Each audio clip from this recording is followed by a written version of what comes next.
How can you measure your FTP, functional threshold power, without a test?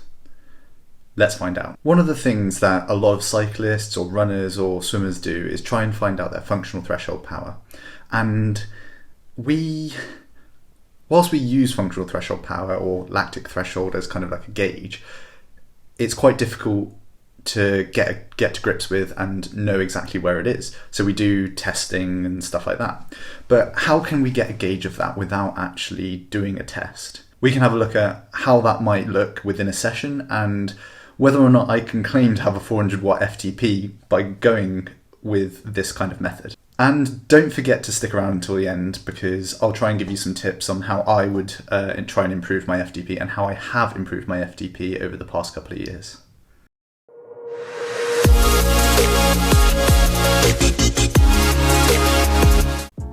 If you're new to the channel, it's Josh here from Entire, and I'm trying to bring you some swim, bike, run content to help inspire and motivate you to do better and perform better in whatever venture, athletic or otherwise, that you're trying to achieve.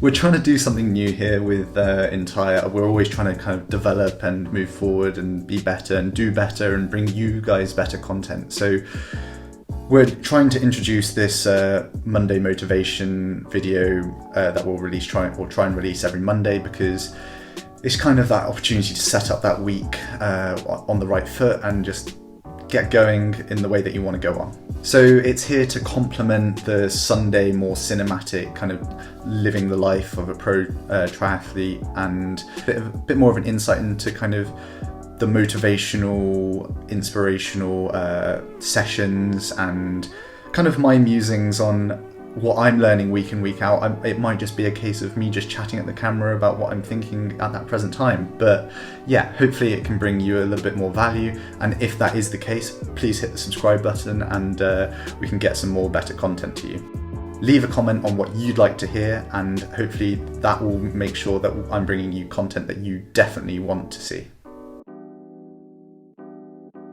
You'll have just seen our office tour and a video of my session that I did last week, and it's kind of a case of looking at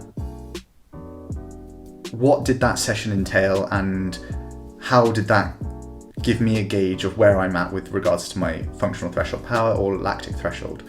And yeah, I can go into the nuances and differences between FTP and lactic threshold, but I'll leave that for another time.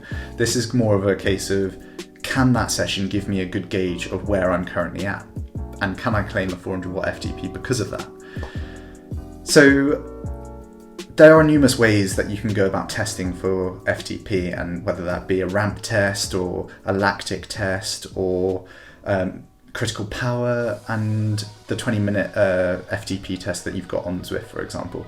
I'm not a massive fan of this because some people can get it wrong and not do the 5-minute max effort beforehand to get rid of all that kind of anaerobic capacity that can top up the FTP.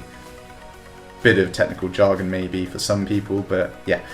Anyway, I think without testing, if you've got a good gauge of where your heart rate zones are at, and if you've really dialed it in a little bit, you probably will have had to have done testing beforehand to know these things. But I think once you've got a gauge of that, it's a case of, if you do a big enough session that's done in the right way, so maybe a 5-to-1 rest ratio, and you're doing it at the right intensity and you're able to sustain that intensity throughout, it's kind of like the best average over that duration of about 40 minutes worth of work.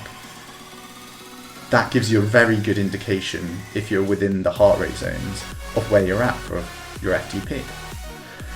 So for the session that I just did, for example, I was able to push about 400 watts for each of the 10-minute efforts on average, and then took 2 minutes rest, then went 10 minutes again and did exactly the same. So can I claim a 400 watt FTP, for example?